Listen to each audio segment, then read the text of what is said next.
উনি আমাকে বসিয়ে আমার কোলে খুব যত্ন সহকারে একটা বালিশ রাখলেন, তার উপর বই রাখলেন। পড়ো। আমি তো পুরাই হা। এমনি আমি অসুস্থ, আর উনি কিনা বলছেন পড়ো। এটা কোন ধরনের টর্চার? কি হলো, পড়া শুরু করো। কিছু জায়গা আমি মার্কস করে দিচ্ছি, ওগুলো কমপ্লিট করে দেন ঘুমাবে। স্টার্ট। আমি ওনার দিকে করুণ চোখে তাকিয়ে আছি, কিন্তু তাতে তার কোনো ভাবান্তর হলো বলে তো মনে হচ্ছে না। আরেকটা ধমক দিয়ে সোফায় ল্যাপটপ নিয়ে বসে পড়লেন।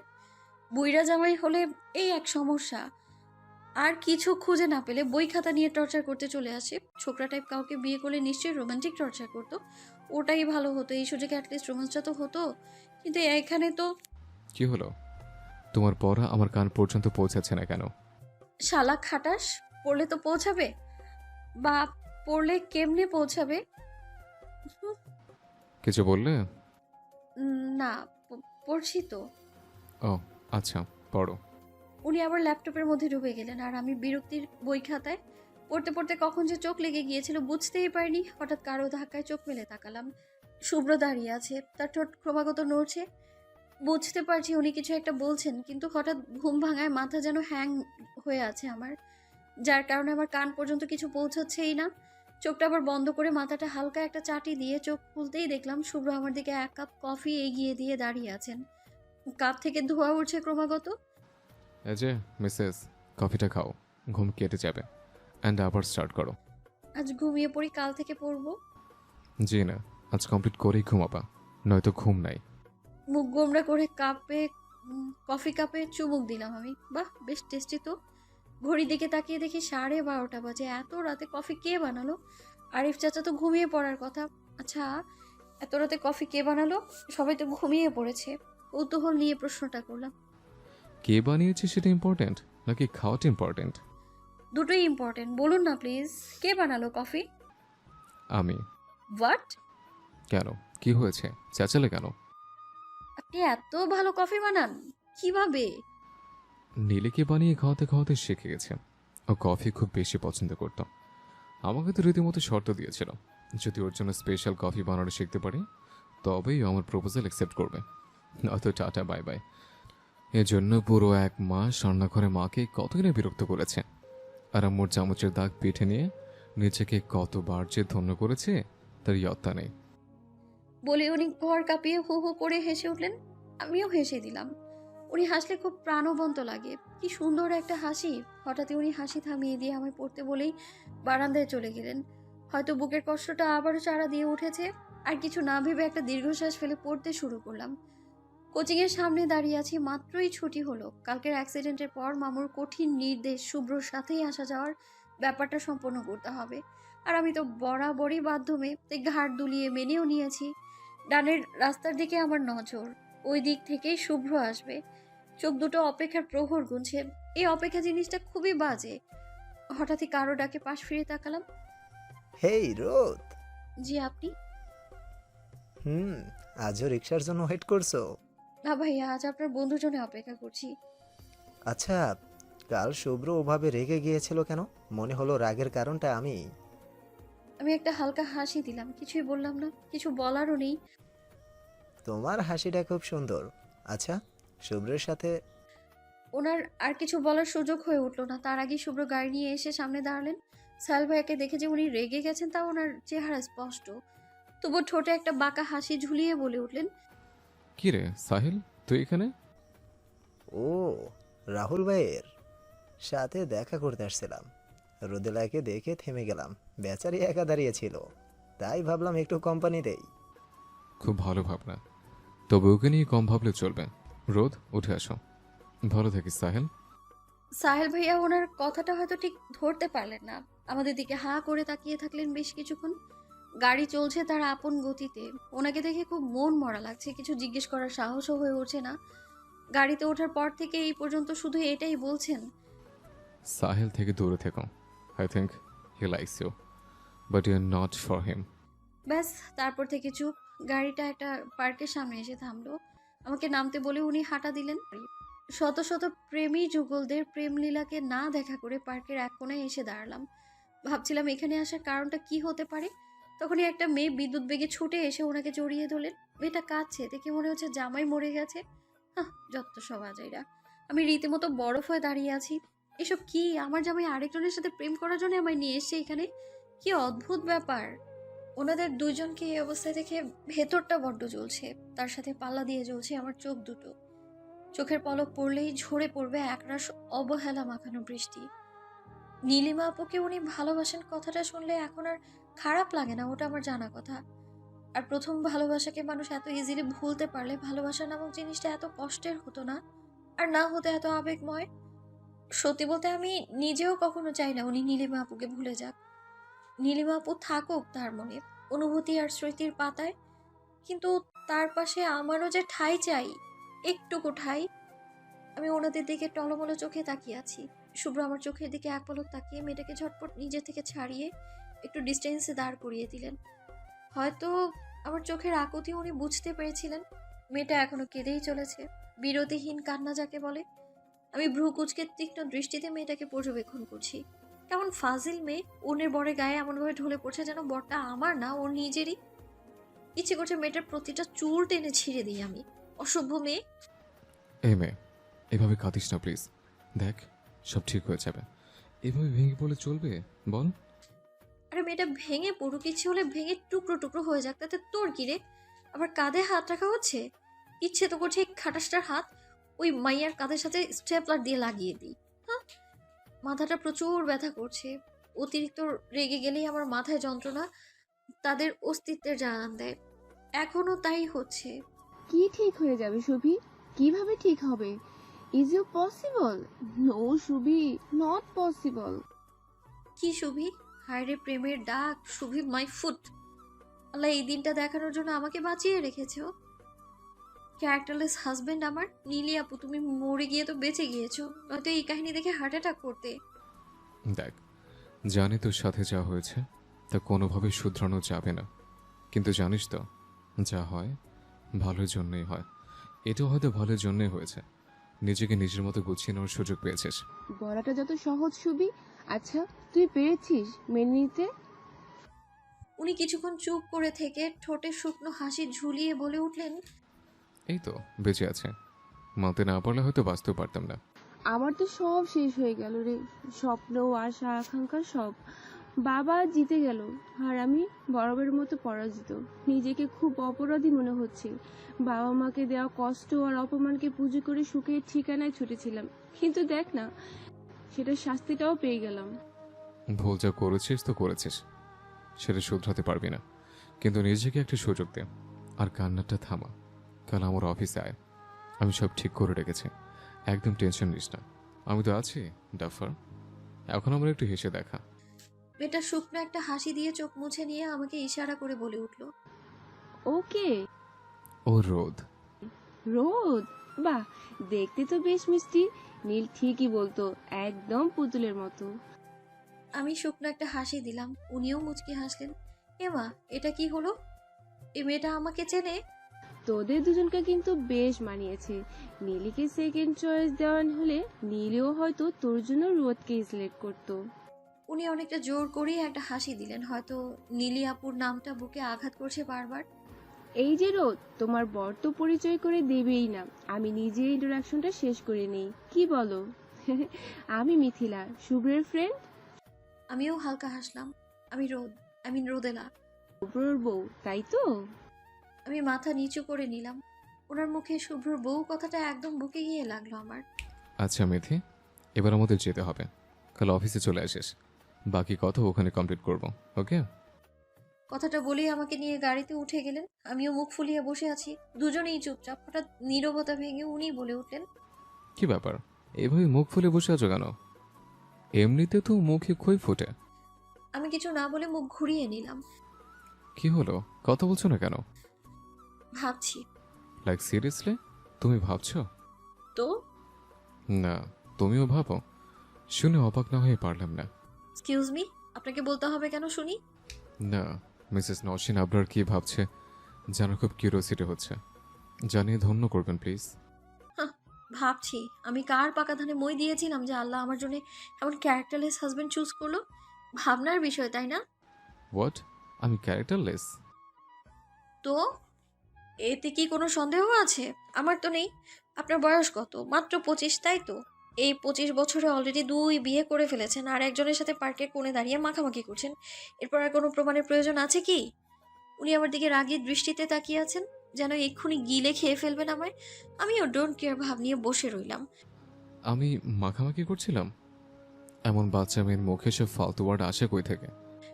বাচ্চা মেয়ের বুইড়া হাজবেন্ড যখন এইসব অসামাজিক কর্মকাণ্ড করে বেড়ায় তখন এইসব ওয়ার্ড অটোমেটিক্যালি চলে আসে, বুঝলেন?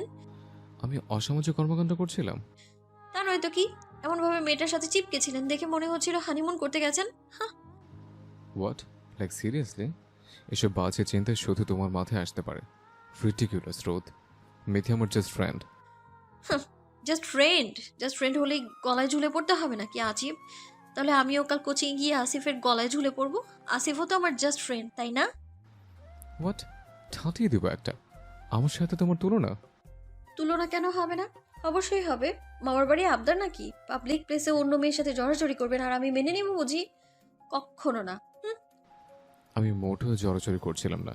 So mind your language, stupid girl. Wait, are you jealous রোদ?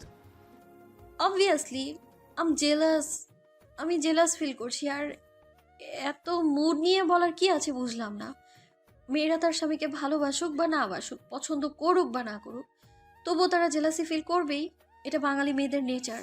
কবুল বলার সাথে সাথে তাদের মধ্যে জেলাসির প্রকাশ ঘটে। সেই হিসেবে আমার জেলাস ফিল করাটা স্বাভাবিক। এটা আকাশ থেকে পড়ার মতো আহামরি কিছু নয়। আর শুধু মেয়েরা কেন, আপনি মিস্টার আবরার শুভ্র যে আমাকে 2 চোখে দেখতে পারে না, সে আপনিও সাহিল ভাইয়ের সাথে আমাকে দেখলে তো জ্বলে ছাড়খাড় হয়ে যান। হ্যাঁ। কে বললো তোমায় আমি জেলাস ফিল করি? জেলাসি আর তোমার জন্য ইম্পসিবল। ও তাই নাকি? ওকে, সাহিল ভাইয়া কাল আসলে ওনার সাথে আমি লং ড্রাইভে যাওয়ার রিকোয়েস্ট করেছিল সে। ভাবছি কালকে রাজি হয়ে যাব। সাহেল ভাইয়ের মতো ড্যাশিং অ্যান্ড কেয়ারিং একটা ছেলের সাথে লং ড্রাইভ, ভাবতেই তো খুশি খুশি লাগছে আমার। পা ভেঙে ঘরে বসিয়ে রাখবো। এত শখ লং ড্রাইভে যাওয়ার? পা চাইলে ভাঙতে পারেন, আমার জন্য আরো সুবিধা হবে। মানে? সুবিধাই তো। সাহেল ভাই আমায় কোলে নিয়ে হেঁটে যাবে, একদম বুকের সাথে লাগিয়ে। ওনার শরীরে মাতাল করা ঘ্রাণ আমার নাকে আসবে। আমি ওনার শার্ট। Shut up. আরে শুনুন তো। I said just shut up. No more words. কেন কি সমস্যা? আপনি ওই তিথিলার সাথে ওসব প্র্যাকটিক্যালি করতে পারবেন আর আমি বলতেও পারবো না? আমিও। চুপ। তুমি দেখোনি মেয়েটা কিভাবে কাঁদছিল? মেয়েটা কতটা মানসিক চাপে আছে তোমার ধারণা আছে? মেয়েটার ডিভোর্স হয়ে গেছে। আর ওহো, কেমন চিপ গার্ল! নিজের ডিভোর্স হয়ে গেছে তো এসে গেছে অন্যের বরের উপর ডাকা ঢালতে। রোদ, তুমি যেমন চিপ মন মানসিকতা ক্যারি করো আমার জানা ছিল না। তুমি জানো ও ঠিক কোন পরিস্থিতিতে দাঁড়িয়ে আছে? মেয়েটা সব ছেড়ে ছড়ে যে মানুষটার হাত ধরে চলে এসেছিল, আজ সেই মানুষটি মাঝরাস্তায় তার হাত ছেড়ে দিয়ে অন্য একটা মেয়ের নেশায় মত্ত হয়ে গেছে। ছি, ভাবতেও ঘৃণা হয় আমার। একটা মানুষ এতটা নিচে কি করে নামতে পারে? ভালোবাসাকে ফুরিয়ে যাওয়ার জিনিস যে সময়ের সাথে সাথে ফিক হয়ে যাবে। ওই শালাকে হাতে পেলে আমি ওকে খুন করে ফেলতাম। নেহাত মেথি রিকোয়েস্ট করেছে, হয়তো ওকে পুঁতে রেখে দিতাম। উনি রাগে ফুঁসছেন, চোখ দুটো লাল হয়ে আছে। আমি ভয় আর খারাপ লাগা দুটো সংমিশ্রণে গড়া একটা অনুভূতি নিয়ে বসে আছি। সত্যি তো, আপুটা খুবই ভয়ানক পরিস্থিতিতে আছেন। আর যাই হোক, ভালোবাসার মানুষটা থেকে ধোঁকা পাওয়ার মতো কষ্টের আর কিছুই হতে পারে না। লোকটাকে যদিও আমি দেখিনি, তবুও ইচ্ছে হচ্ছে ওনার সাথে সাথে আমিও তাকে 2-1 কিল ঘুষি দিয়ে দিই। আচ্ছা, ওনার বাবা মা কোথায়? নেই। আমি বিস্ফোরিত চোখে ওনার দিকে তাকালাম। নেই মানে? মেথি ওর বাবা মার অমতে বাড়ি ছেড়ে চলে আসে। শেষ বয়সের একমাত্র মেয়ে ছিল মেথি। খুব বেশি ভালোবাসতেন, তাই হয়তো ধাক্কাটা সামলাতে পারেননি। সেদিনে হার্ট অ্যাটাকে মারা যান ওর বাবা। তার মাস 6 পরে মেথির মা।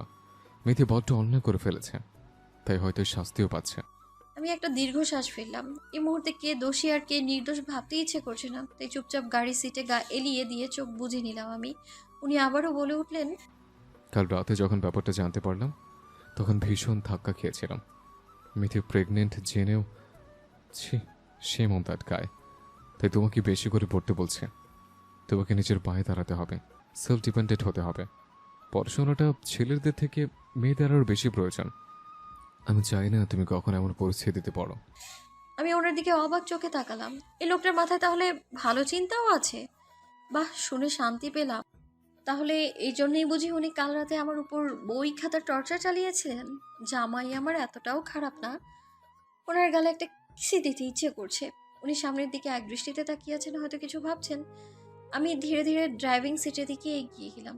ওনার খুব কাছাকাছি বসে আছি। ওনার গালে একটা মিষ্টি চুমু এঁকে দেওয়ার আশায় মুখটা এগিয়ে নিতেই উনি আমার দিকে ফিরে তাকালেন, আর আমার ঠোঁট গিয়ে পৌঁছলো ওনার ঠোঁটের উপর। আমি এতটাও আশা করিনি। আনএক্সপেক্টেড এই ব্যাপারটা আমাদের দুজনেরই চোখ বেরিয়ে আসার উপক্রম। অবাকের মাত্রা এত বেশি ছিল যে দুজনের ঠোঁট যে এখনো একে অপরে ছুঁয়ে আছে সেই দিকে কোনো খেয়ালই নেই। কিছুক্ষণ পর পরিস্থিতিটা বুঝতে পেরে আমাকে ধাক্কা দিয়ে সরিয়ে দিয়ে উনি রাগী চোখে তাকালো। আমিও অসহায় দৃষ্টিতে একবার ওনার দিকে তাকিয়ে চোখ নামিয়ে নিলাম। আজকে নিশ্চয়ই উনি আমায় কাঁচা চিবিয়ে খাবেন। ব্যাপারটাকে বিশ্রী ভাবতেই কান্না পাচ্ছে আমার। এদিকে উনি রাগী দৃষ্টিতেই তাকিয়ে আছেন। উনি কিছু বলতে যাবেন তার আগে আমি কাঁদো কাঁদো কণ্ঠে বলে উঠলাম, দেখুন, এবার আমাকে বকলামি কিন্তু কান্না করে দিব। আমি মোটেও ইচ্ছে করে এমনটা করিনি। আপনি তো হঠাৎ করে আমার দিকে ফিরে তাকালেন, নয়তো এমনটা কখনোই হতো না। আমি তো জাস্ট ওই পাশের দোকানের নামটা দেখার জন্য গিয়েছিলাম।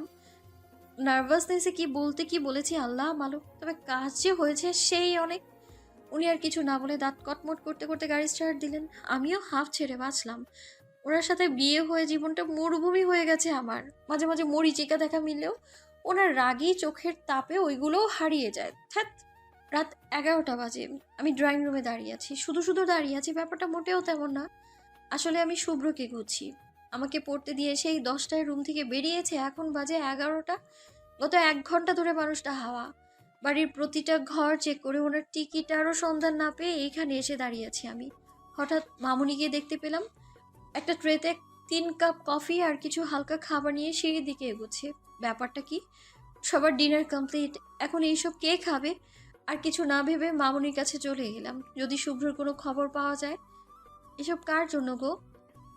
সাব্বির আর রোহান এসেছে, শুভ্রর সাথে ছাদে আড্ডা দিচ্ছে। এগুলো ওদের জন্যই। ও, এই ব্যাপার। সাহেল সাহেব আড্ডায় মজেছে।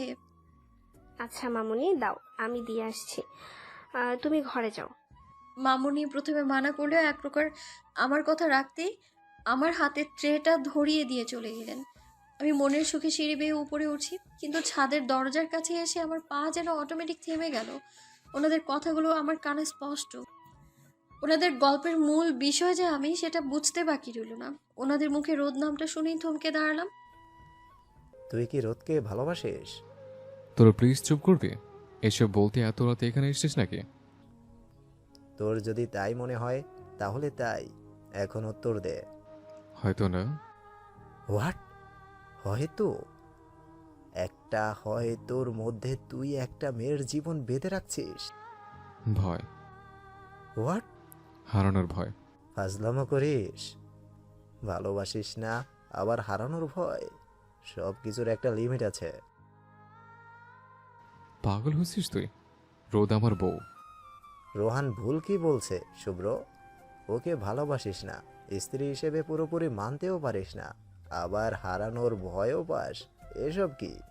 এত টানাপোড়েনের চেয়ে সাহেলের কাছে কি রোদ ভালো থাকবে না? না, থাকবে না, কারণ আমি থাকতে দিব না। কিন্তু কেন শুভ্র? ওকে আমার প্রয়োজন, ওকে ছাড়া আমার চলবে না। মানে কি?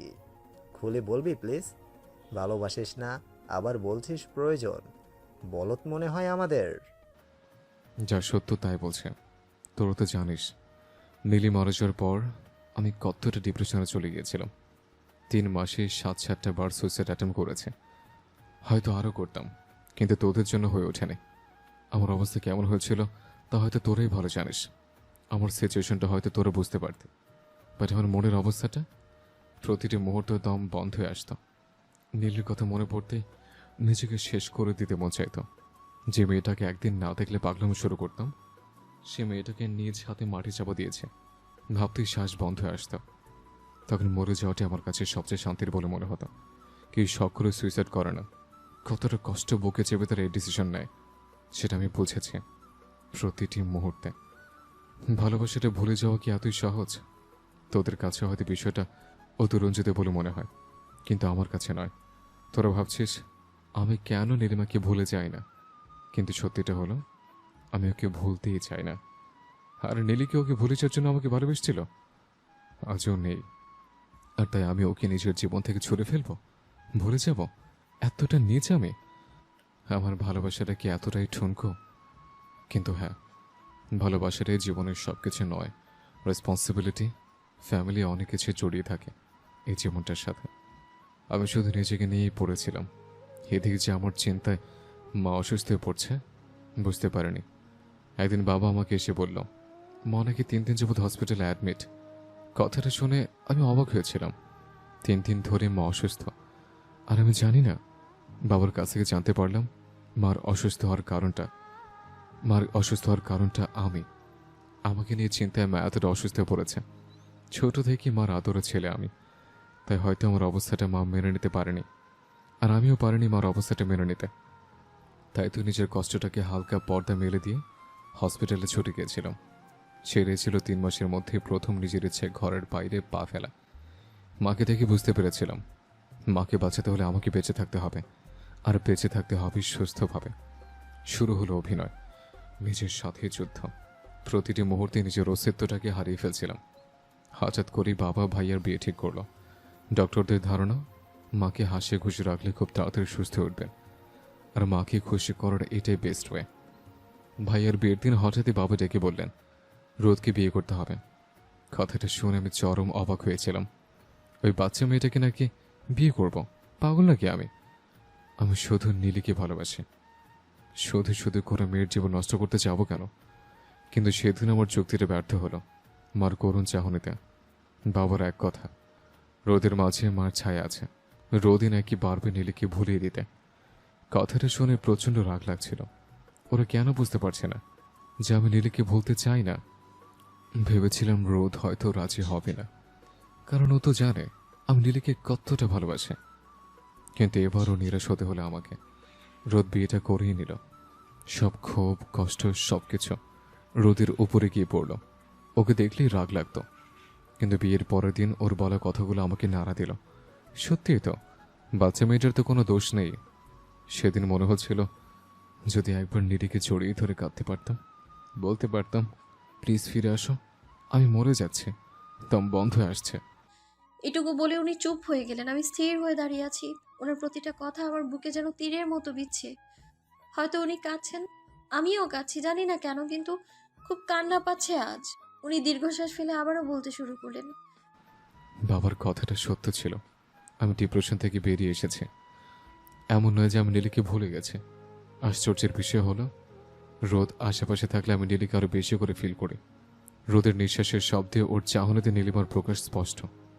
আমি রোদের চোখে সবার মতো আমার জন্য বিরক্তির সহানুভূতি দেখিনি। ওর চোখে সবসময় একটা ভরসা, নীলিমার জন্য ভালোবাসা আর সম্মান দেখেছে। রোদ সবসময় নীলের প্রতি আমার ভালোবাসাটাকে সম্মান করে। সবার মতো আমার পাগলামো বা বাড়াবাড়ি বলে মনে করে না। ওর সাথে বিয়ে হওয়ার পর থেকে এখন পর্যন্ত ও আমাকে রাগিয়ে হোক, বিরক্ত করে হোক, হাসিয়ে হোক, এই ডিপ্রেশন থেকে দূরে রেখেছে। এতদিন পর ওর জন্যে আমি প্রথম হেসেছি। এখনো বড্ড কষ্ট হয়, মনে হয় বুক থেকে কলিজাটা কেউ ছিঁড়ে নিচ্ছে। কিন্তু রোদের কথায় কাজে কষ্টগুলো নীলের সাথে কাটানোর সুন্দর স্মৃতিগুলোর কাছে চাপে পড়ে। এখন আমি হেল্পলেস। রোদকে আমার চাই। মাকে বাঁচাতে হলে আমায় বাঁচতে হবে, আর আমায় বাঁচতে হলে রোদকে আমার কাছে থাকতে হবে। জানি আমি স্বার্থপরের মতো কাজ করছি, কিন্তু রোদকে হারিয়ে ফেললে হয়তো আমিও হারিয়ে যাব। আরে এটা কি ভালোবাসা নয়? না, এটা শুধুমাত্র প্রয়োজনীয়তা। আমি আর দাঁড়ালাম না, আসলে দাঁড়িয়ে থাকতে পারছি না। আমি ঝটপট নিচে নেমে রাহেলার কাছে ট্রেটা ধরিয়ে দিয়ে ওয়াশরুমে ঢুকে গেলাম। আজ কাঁদবো, আমি অনেক কাঁদবো। ওয়াশরুমে চুপচাপ বসে আছি। পাশের ট্যাপ থেকে অঝরে পানি ঝরছে, তার সাথে তাল মেলাচ্ছে আমার চোখ। জানি না আমি কেন কাঁদছি, নিজের জন্য নাকি শুভ্রর জন্য। আমার এই ভাগ্যটার জন্য কে দায়ী? শুভ্র। শুভ্রকে আমি কিভাবে দোষ দেব? সত্যি তো ভালোবাসার মানুষকে ভুলে যাওয়া কি এত সহজ? আমি ওনার জায়গায় থাকলে কি পারতাম মেনে নিতে? যে সহায় সেই বোঝে কাকে কষ্ট কাকে বলে। শুভ্রের কষ্টের সামনে আমার কষ্টটা নিতান্তই তুচ্ছ। নিজেকে খুব অসহায় লাগছে, মনে হচ্ছে যদি কোনোভাবে শুভ্রের কষ্টগুলো ধুয়ে মুছে দিতে পারতাম। কিন্তু আমি তো হেল্পলেস। আমারও আজ খুব করে মনে হচ্ছে নীলিমা আপু, ফিরে আসো তুমি, একবার ফিরে আসো। তোমার শুভ্রকে আমি তোমার কাছেই ফিরিয়ে দেব। আমি ওনার হাসিটাকে পেতে চাই, ওনাকে না পেলেও আমার চলবে। কান্না ভেজা শুভ্রকে আমি আর নিতে পারছি না। প্লিজ ফিরে এসো। তুমি তো সব সময় বলতে আমার কোনো কথাই তুমি ফেলতে পারো না। দেখো না, তুমি মিথ্যে বলতে আমায়, সব সময় মিথ্যে বলতে তুমি আমাকে। হঠাৎ ওনার গলার আওয়াজ পেয়ে উঠে দাঁড়ালাম। আমাকে ডাকছেন। চোখে মুখে পানি দিয়ে বেরিয়ে আসতে দেখি উনি ওয়াশরুমের ঠিক সামনেই দাঁড়িয়ে আছেন।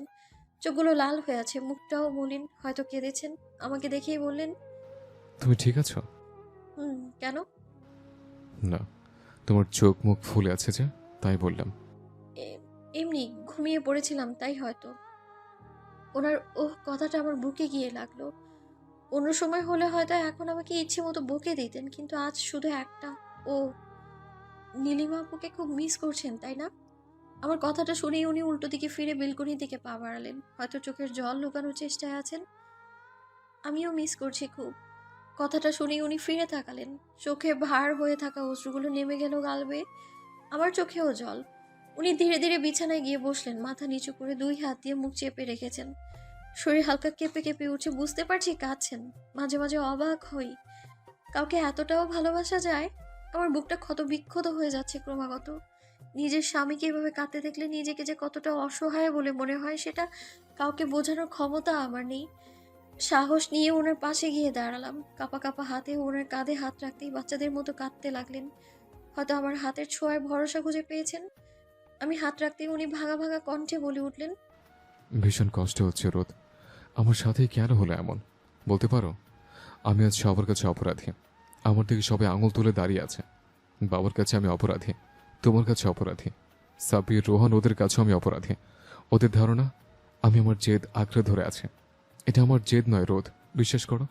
সবাই আমাকে দোষী করে নিশ্চিত নিঃশ্বাস নিচ্ছে, কিন্তু আমার যে দম বন্ধ আসছে। আমি ছেলে বলে আমার কষ্টগুলো কোনো মূল্যই নেই। আমি কাকে দোষী বলবো, কাকে বলবো? হ্যাঁ, তুমি অপরাধী বলতে পারো। প্রতিটি নিঃশ্বাস যেন বুকে কাঠের মতো বিচ্ছে। আমি বাঁচতে পারছি না রোদ, আর পারছি না। ওনার কথার প্রতি উত্তরে কিছু বলার ভাষা খুঁজে পাচ্ছি না, শুধু কেঁদেই যাচ্ছি। জানি না কি মনে করে হঠাৎই ওনাকে জড়িয়ে ধরলাম। হয়তো উনি ছুঁড়ে ফেলে দেবেন আমায়, তাতে কি?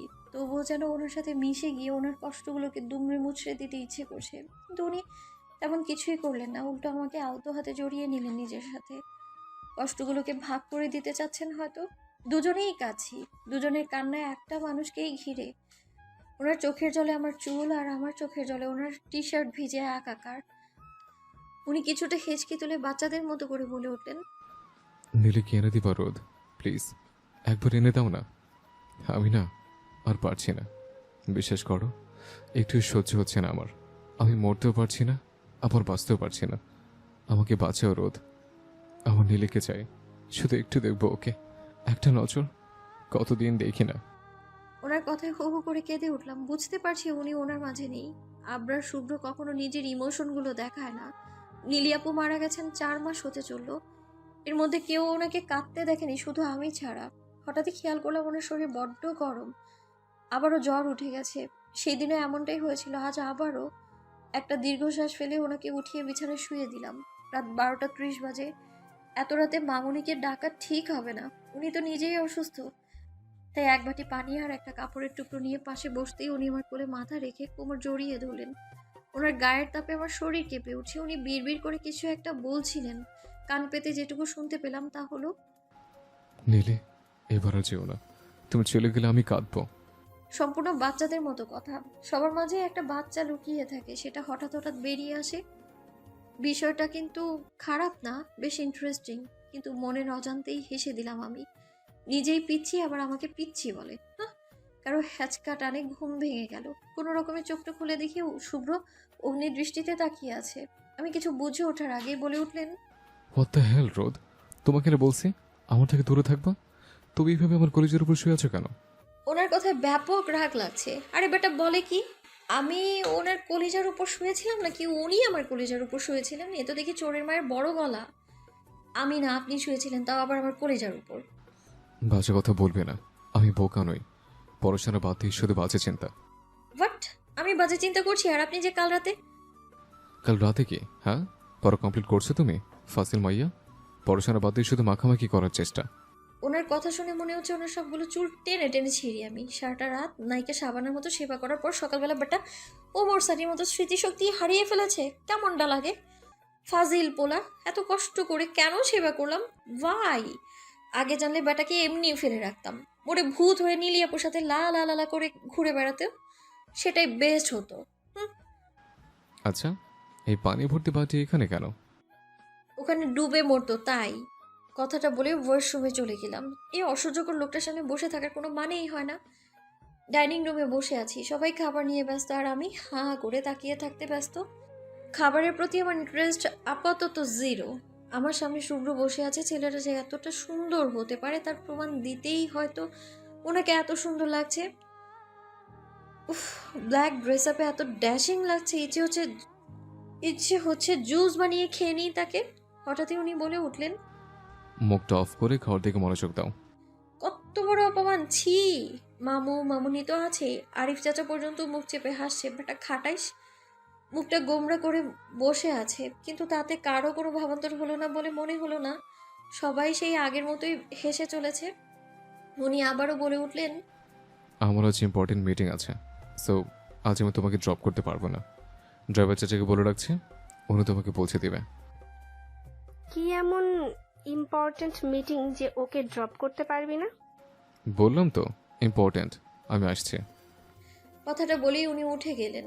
আমার তো যথেষ্ট সন্দেহ হচ্ছে, মিটিং হলেই এত সাজুগুজু যেতে হবে নাকি? হ্যাঁ, নির্ঘাত কোনো মেয়ের সাথে মিটিং? হ্যাঁ, জানি তো। মামনিকে বলে আমিও বেরিয়ে পড়লাম কোচিংয়ের উদ্দেশ্যে। মাঝ পথে গিয়ে আমার চোখ চড়ক গাছ।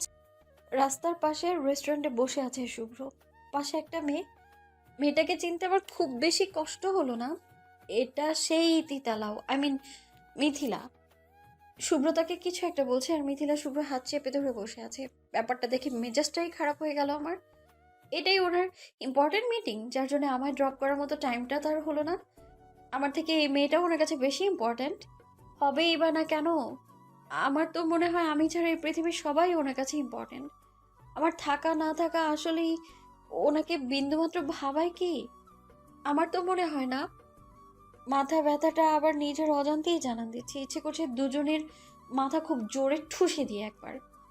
ড্রাইভার চাচা, গাড়ি ঘুরান, বাসায় যাব। কেন মা, কোচিংয়ে যাবে না? না চাচা, শরীর ভালো লাগছে না, বাসায় যাব। আচ্ছা মা। বাড়ির দরজায় পা দিতেই মামনি হাজির। তার চোখে মুখে আনন্দের বহিঃপ্রকাশ স্পষ্ট। কিরে, চলে এলি যে? ভালো লাগছিল না তাই চলে এলাম, একটু ফ্রি স্পেস দরকার, আম বোর। তাহলে এক কাজ কর, আমার সাথে শপিং এ চল। হঠাৎ শপিং এ কেন মামনি? ভাইজানের বাসায় যাব, কতদিন পর যাচ্ছি, তাই ভাবলাম ওদের জন্য কিছু কেনাকাটা করব। তুই আমাকে হেল্প করবি, চল। তাছাড়া মাইন্ডও ফ্রেশ হয়ে যাবে। চল না মা। আচ্ছা চলো। লক্ষ্মী মেয়ে, চল।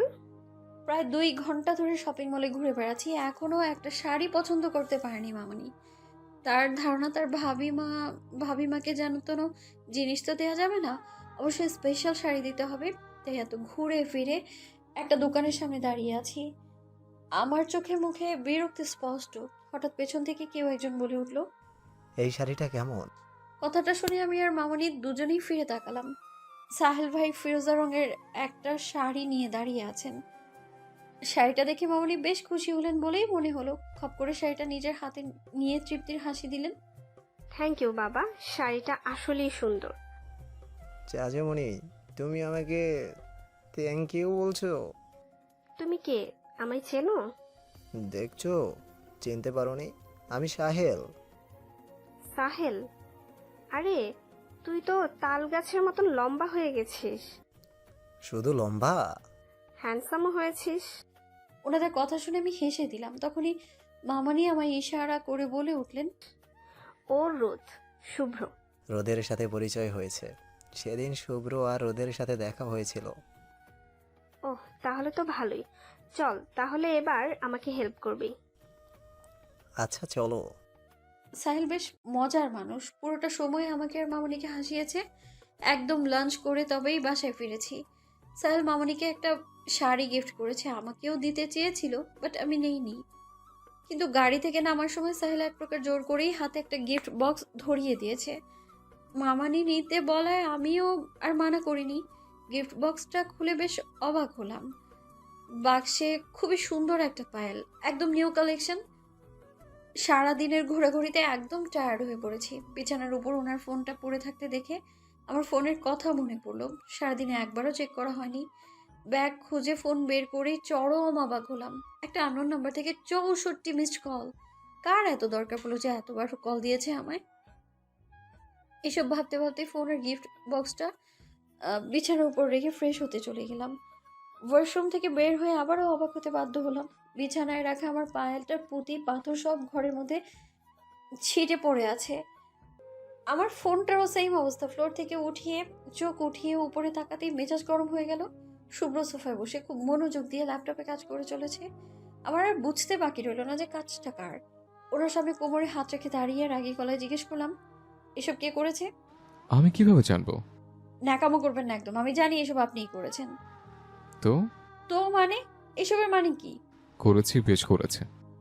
বেশ করেছেন মানেটা কি? আমি যেহেতু আপনার কোনো জিনিস টাচ করি না, আপনারও উচিত আমার জিনিস টাচ না করা। আমি আপনাকে সেই অধিকার দেইনি। আমার কথাটা শুনেই ওনার চোখ দুটো লাল বর্ণ ধারণ করলো। হুট করে দাঁড়িয়ে আমাকে শক্ত করে নিজের সাথে চেপে ধরলেন। মনে হচ্ছে আমার হাড্ডি মাংস এক হয়ে যেতে বেশি দেরি নেই আর।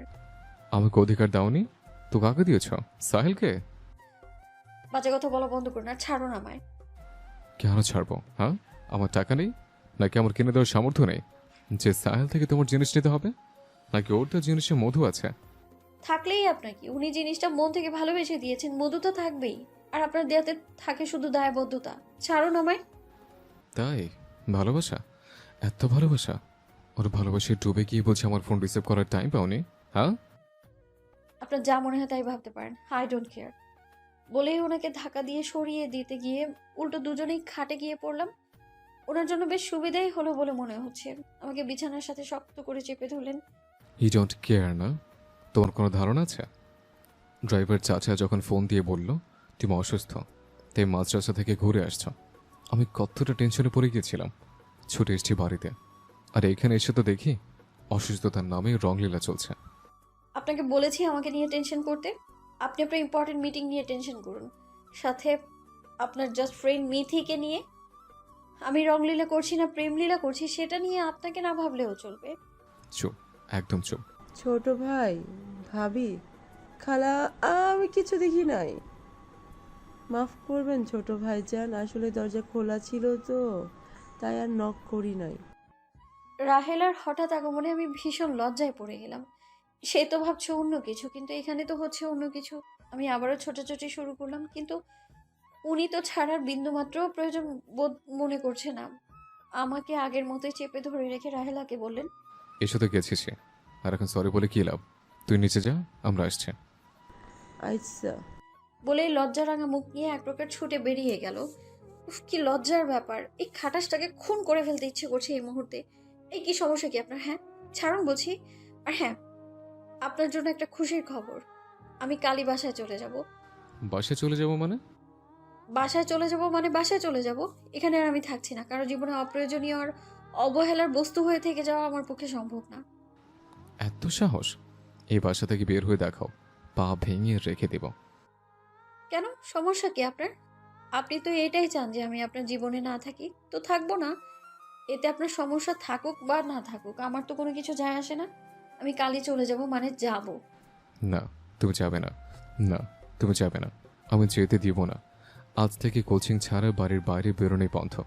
কিভাবে যাও সেটাই দেখবো আমি। কথাটা বলেই উঠে চলে গেলেন। আমার মধ্যেও জেদ চেপে বসলো। আমি তো যাবই। ডাইনিংয়ে বসে আছি, সবাই যার যার মতো খাচ্ছে, আর আমি ভাবছি কিভাবে বাড়ি যাওয়া যায়। উনি তো কিছুতেই অ্যালাউ করবে না।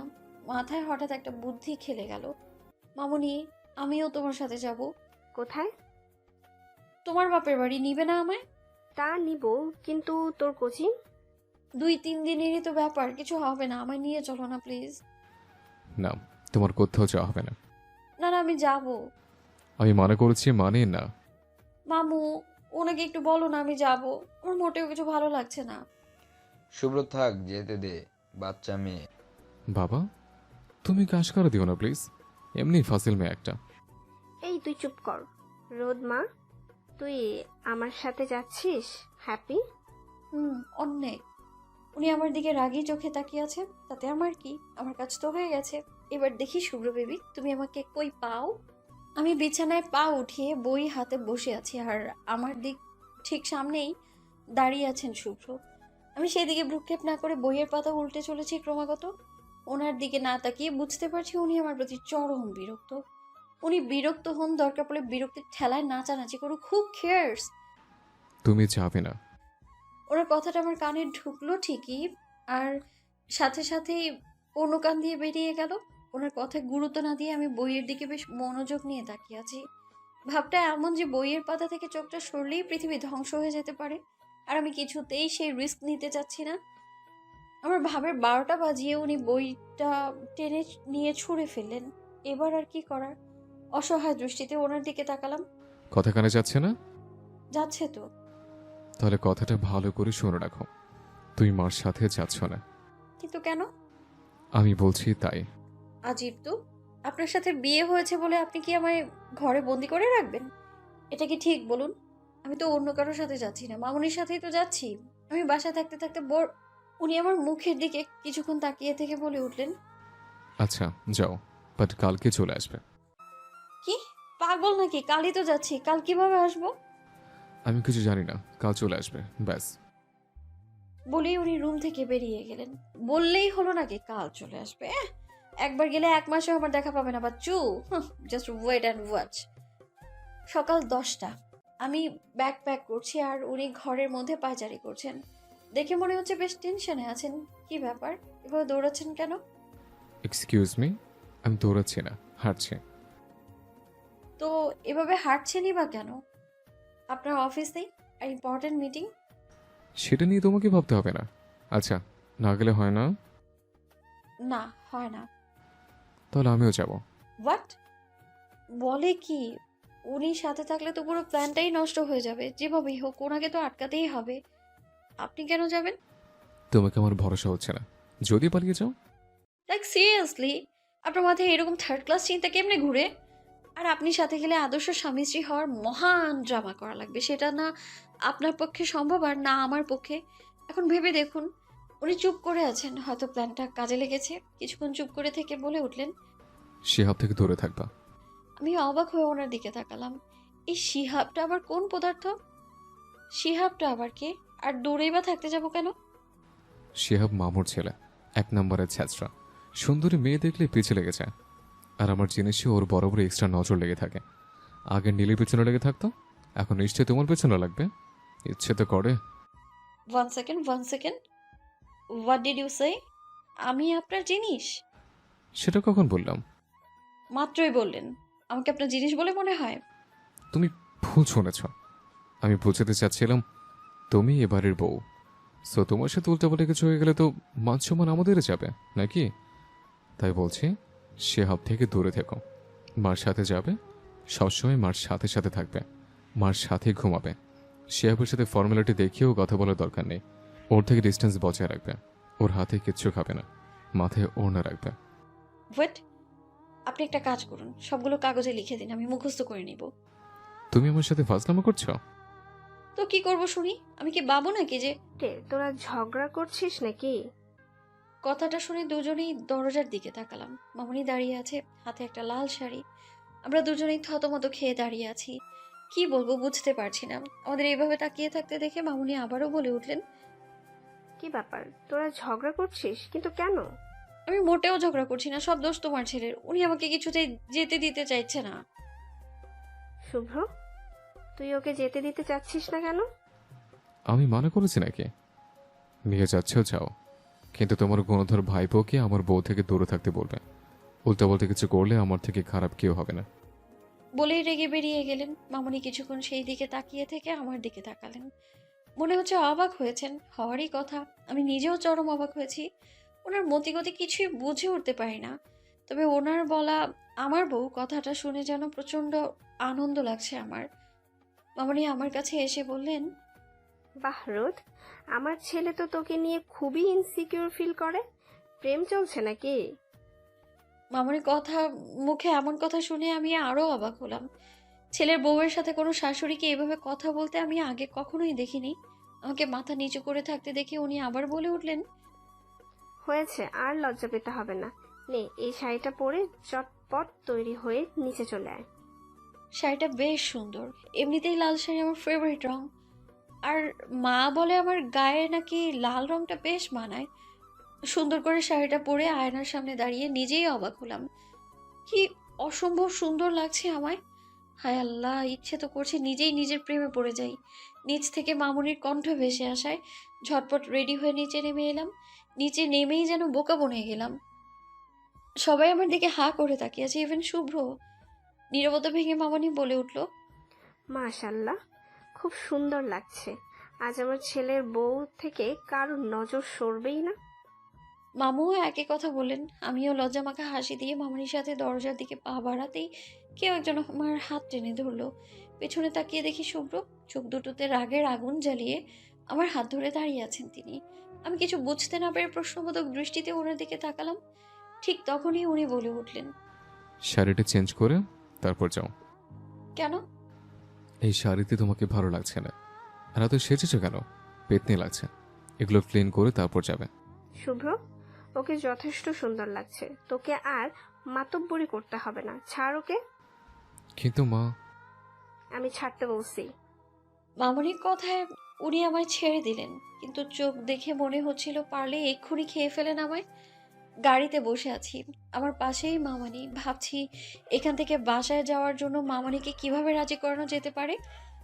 গাড়িটা আমাদের বাসার সামনের রাস্তা দিয়েই যাবে। ভাবছি কি করা যায়।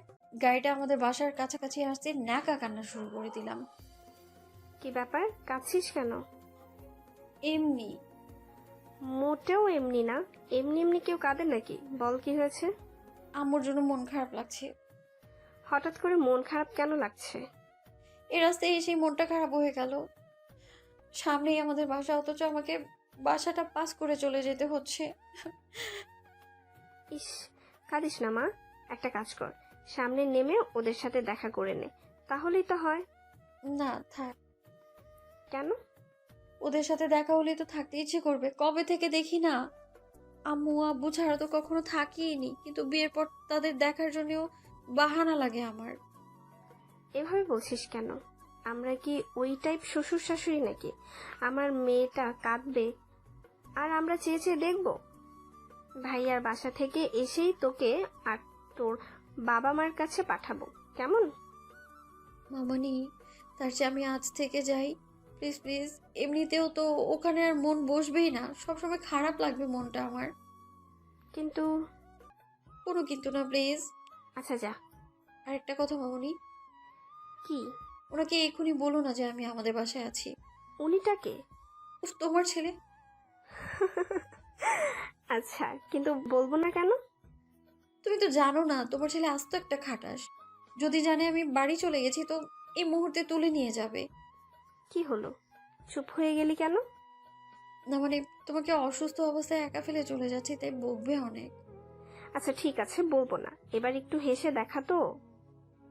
অবশেষে প্ল্যান সাকসেসফুল হলো। ইচ্ছে করছে মামনিকে জড়িয়ে ধরে একটা চুম্মা খাই, বাট নিজেকে সংযত করলাম। অতি আবেগ ভালো নয়, হিতে বিপরীত হতেই পারে। 5 মিনিট হলো বাসার সামনে দাঁড়িয়ে আছি। এই পর্যন্ত 20 বার কলিং বেল চেপে, বাট নো রেসপন্স। কত সুন্দর একটা মুড নিয়ে এসেছিলাম, ভেবেছিলাম মা দরজা খুলবে আর আমি তাকে চমকে দিয়ে একটা টাইট হাগ করব। কিন্তু ওই যে ভাগ্য, কখনোই প্ল্যান মাফিক কিছুই হয় না। তা ভালো লাগে না কোনো কিছু। শেষমেশ দরজাটা খুললো আমার শ্রদ্ধেয় পিতা মহাদয়। কিউটু। বাবাকে জড়িয়ে ধরে দাঁড়িয়ে আছে, কিন্তু বাবা একদম নিস্তেজ। ধীরে ধীরে হাতের বাঁধন হালকা করে বাবার মুখের দিকে তাকিয়ে অবাক হলাম। এ কি, বাবা কাঁদছে? আব্বু কাঁদছো কেন? পেট ব্যথা করছে? আমার কথায় বাবা হালকা হেসে দিলেন। ছোটবেলা থেকেই দেখে এসেছি, আমরা কেউ কাঁদলেই বাবা ভ্রু কুঁচকে গম্ভীর স্বরে বলে উঠতেন, কি ব্যাপার, পেট ব্যথা করছে? বাবার ধারণা বাচ্চাদের কান্নার প্রধান এবং একমাত্র কারণ হচ্ছে পেট ব্যথা। বাবা হঠাৎ হাসি থামিয়ে আমার বুকে জড়িয়ে নিলেন আমায়। Sorry cutie.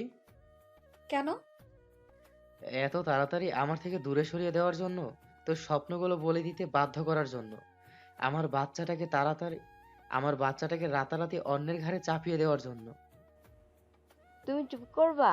আমার মেয়েটাকে বাচ্চা বাচ্চা বলতে বলতে খেয়ালই করনি তোমার কিউটিকে যে লাল শাড়িতে একদম বউ বউ লাগছে। মার কথায় বাবা আর আমি সামনের দিকে তাকালাম। মার চোখটাও টলমলো করছে। ইস, এই দুটো মানুষ আমায় এতটা ভালো কিভাবে বাসে।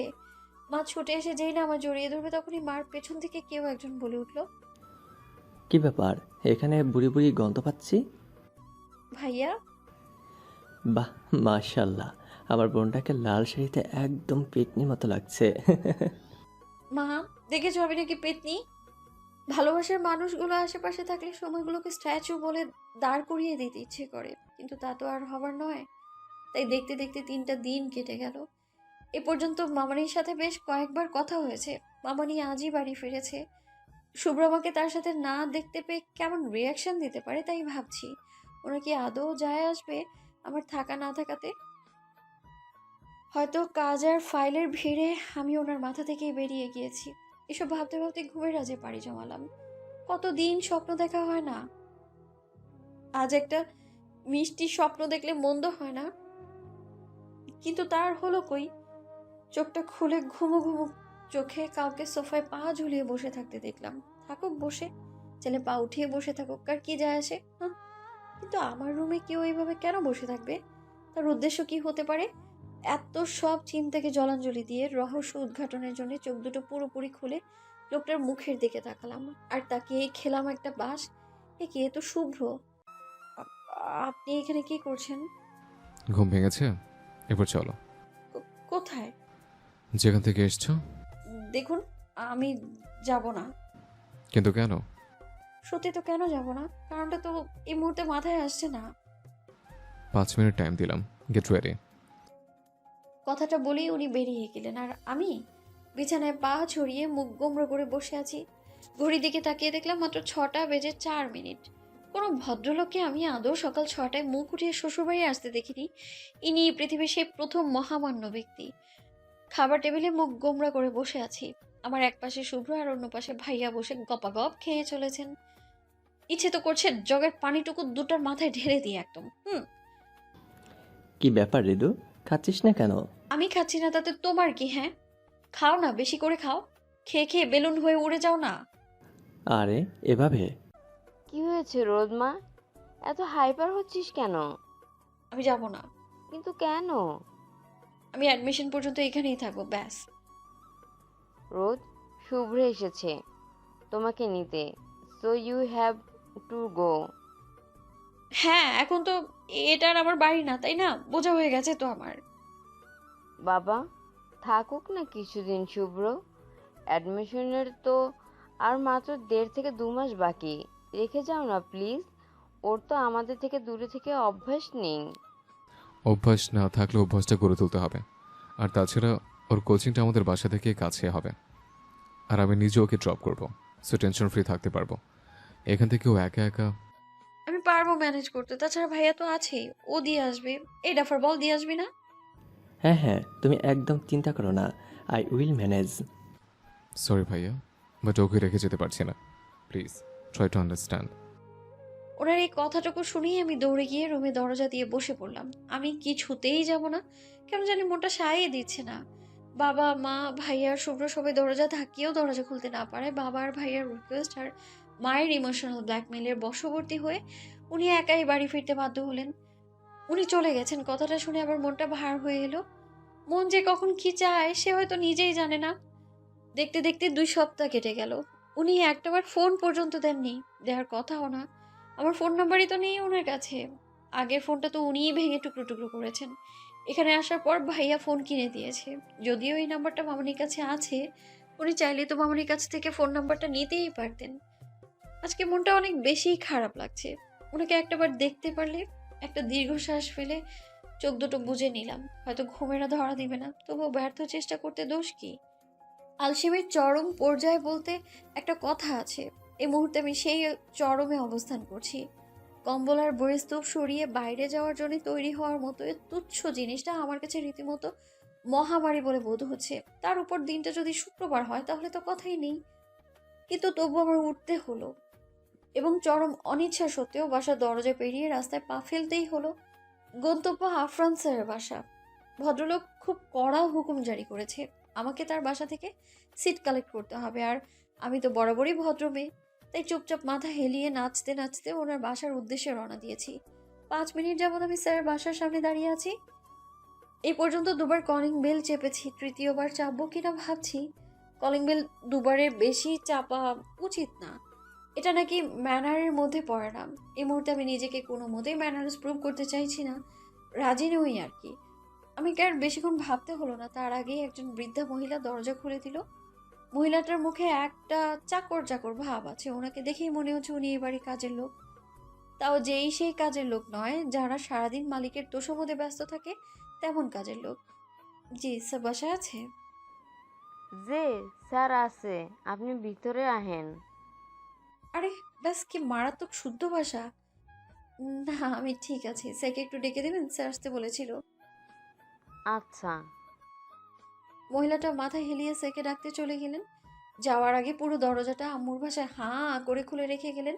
আমি চোর হলে এটাই হতো আমার জন্য সুবর্ণ সুযোগ। আমাকে এই সুবর্ণ সুযোগের অধিকারী করে মহিলাটা ভেতরে ঢুকেই চেঁচিয়ে উঠলেন, আব্বা, তোমার স্টুডেন্ট এসেছে।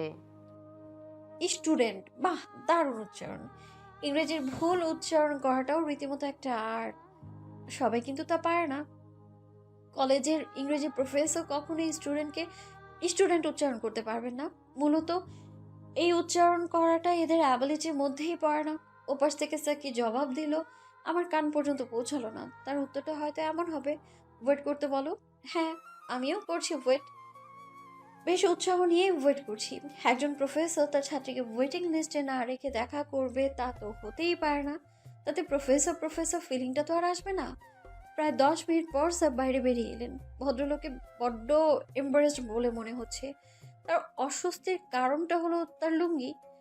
একজন সম্মানীয় প্রফেসর তার স্টুডেন্টের সামনে লুঙ্গি পরে দাঁড়িয়ে আছে, ব্যাপারটা সত্যি অস্বস্তিকর।